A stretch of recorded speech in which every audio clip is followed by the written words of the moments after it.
Hello again, this is Earl Silman, Editor-in-Chief of the Journal of Rheumatology. Welcome you back as I highlight an important paper from the August 2024 edition of the Journal of Rheumatology. Today I will be speaking with Dr. Isaac Smith, who is the first author of our featured article titled Evaluating Factors Associated with Telehealth Appropriateness in Outpatient Rheumatoid Arthritis Encounters using the Encounter Appropriate Score for You, or EASY. Isaac, I want to thank you for taking the time to speak to both myself and on behalf of our listeners as you're discussing your paper on behalf of all the authors, I'm sure, and I look forward to hearing the findings of this, what I think is going to be increasingly important use of our resources. Okay, so with that, we'll start. So could you please tell what specific issue or issues led you to decide to perform the study? Yeah, so the idea for developing the Encounter Appropriateness Score for You, or the EASY score, really came from the dramatic shift in our rheumatology telehealth practice during the COVID-19 pandemic. So before the pandemic, it was rare for our providers to see patients via telehealth for their regularly scheduled outpatient rheumatology follow-ups. But during the pandemic, we were really forced to rapidly adopt telehealth care for all of our patients with rheumatologic disorders across the spectrum of diseases and at all disease activity levels. So, moving beyond the COVID-19 pandemic, our team decided to perform this study and related work to help us better understand which outpatient encounters for patients with rheumatoid arthritis were appropriate to perform via telehealth versus which encounters were the more appropriate to conduct in person. And so as part of the study, we were interested in assessing whether patient, provider, and encounter level factors were associated with telehealth appropriateness, including things like, patient demographics, insurance type, how far patients were traveling to clinic, rheumatoid arthritis disease activity and treatment, and whether the current encounter was conducted via telehealth or in person. And finally, provider experience with and preference for telehealth. That's good. That sounds very appropriate. And so for me and our listeners who really don't understand or seen the EASY before, how do you perform it? What scale is used, etc.? Yeah, so I'd be happy to go over that. So the EASY score, or the Encounter Appropriateness Score for You, was really designed to reflect a provider's personal perceptions of telehealth appropriateness for each outpatient encounter after the visit was concluded. So the prompt for the EASY score is part of the template for all of our rheumatology providers' notes in the Duke Health System, where the study was conducted, and asks, which of the following encounter types would have been most appropriate for today's visit, irrespective of the pandemic? So providers assign a score of 1 to 3, where an EASY score of 1 means either in-person or telehealth would have been appropriate for the encounter. An EASY score of 2 means that in-person would have been preferred, or an EASY score of 3 means telehealth would have been preferred for the encounter. So the EASY score was primarily, designed as a research tool that would help us learn about our current telehealth practice and also factors associated with the appropriate use of telehealth in different patient populations. Excuse me. And could you please describe the cohort you studied, such as patients in person versus telehealth? Yeah. And over what period of time was this? Yeah, so for the study, we did something a little unique. We actually assessed the associations of our variables of interest with telehealth appropriateness measured at the encounter level rather than the inpatient level. And that was in order to better reflect real-time decision-making by providers in response to changing clinical scenarios over time. So the encounters during the study period were from January of 2021 to August of 2021 at a single academic medical center, where all of the encounters were follow-ups with patients with rheumatoid arthritis, and new patient visits were excluded from the analysis. So the encounters were eligible for inclusion if they had an EASY score attached to them, and they were conducted with a patient who was part of a pre-existing rheumatoid arthritis registry in the Duke Health System.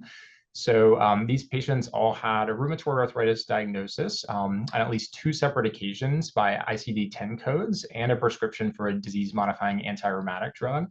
And looking back at that whole registry, 98.7% of those patients had been diagnosed with rheumatoid arthritis by a Duke rheumatologist. So, patients with other ICD-10 codes for other autoinflammatory conditions or autoimmune conditions were manually reviewed as part of the inclusion in the registry. And if an alternative diagnosis or an additional diagnosis was verified on chart review, those patients were excluded. So the encounter modality of telehealth versus in person was about, I think it was like 83 versus 17%. And really, that wasn't influenced at all by the study team members. It reflected our real world practice during the study period. So basically, the decision had been made obviously prior to the assessment.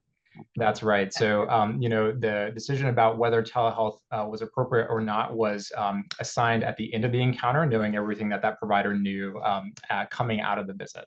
Right. Well, good. And so what did you find? Yeah.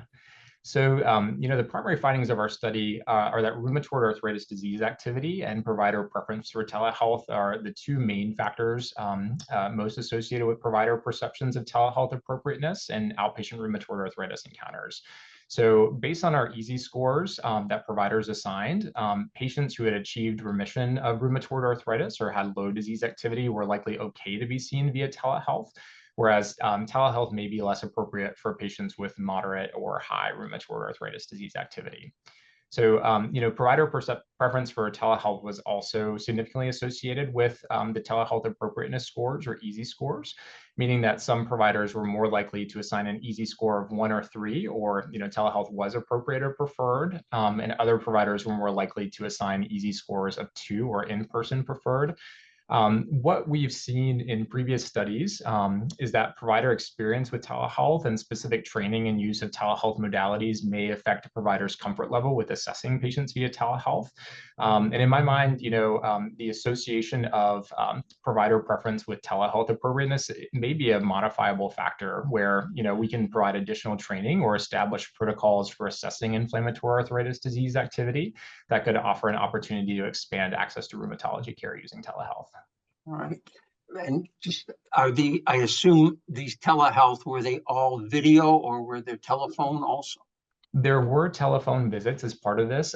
They were a minority of the visits. And what we saw from our providers is that they much preferred video visits to telephone visits. Okay. And this may be, was there concordance between, excuse me, provider and patient ratings? Yeah, so for this study, we actually didn't have patients report their preferences for telehealth, but rather focus on provider perceptions of telehealth appropriateness.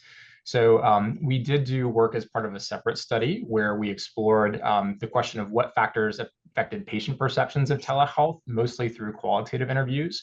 And these data aren't published yet, but it appears that the patient perspectives are surprisingly similar to that of our rheumatology providers. So if the patients were doing well, they often preferred telehealth over in-person visits due to convenience. But most patients did recognize and note that there were situations in which they needed to be seen in person, particularly if they're experiencing new or worsening symptoms.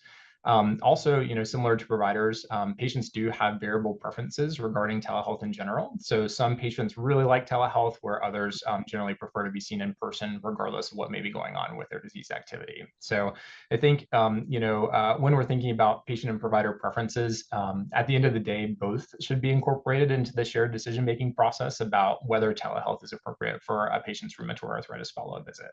Absolutely, yeah.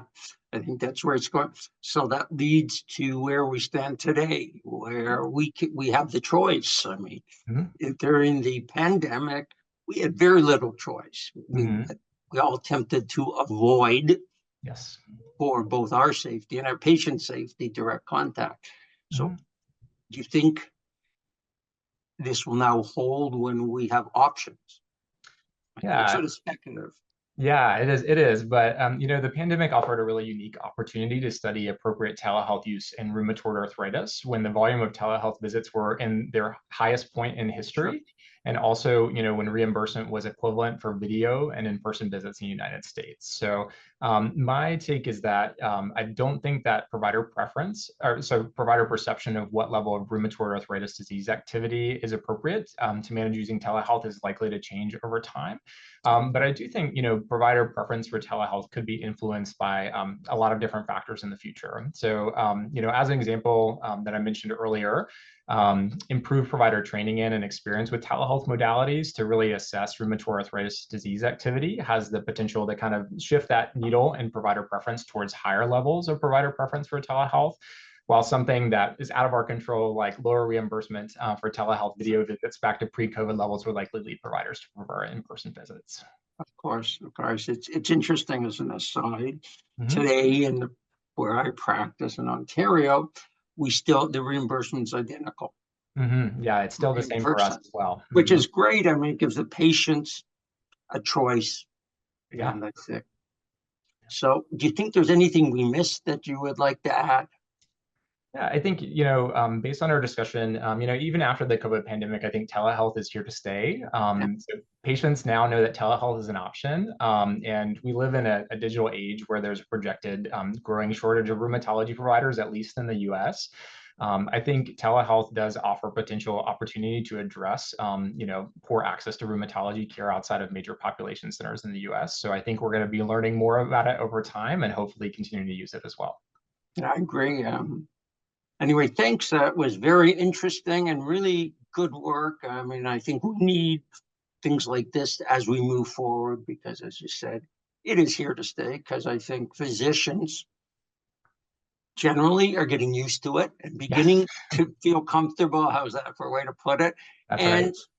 Patients, as you said, some think it's great and some said, no, I like the hands-on. Yeah.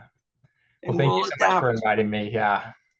So I do want to thank you on behalf you spoke on behalf of all the authors of the paper for taking time to listen to this paper and the important, I think, important implications as we move forward for, as Dr. Smith was saying, the ever increasing needs of rheumatologists and potential lower supply than necessary. And to our viewers and listeners, please read the complete paper titled Evaluating Factors Associated with Telehealth Appropriateness in Outpatient Rheumatoid Arthritis Encounters using the Encounter Appropriateness Score for You, or the EASY. It's now available at the journal's website at jroom.org and in the August print edition of the journal. And I want to thank you for joining us and hope you'll come back next month when I speak to the author of another interesting paper that I selected from the September 2024 edition of the Journal of Rheumatology. And if there are any comments, please send them to us either at jroom, or by email at manuscripts@jroom.com. Thanks.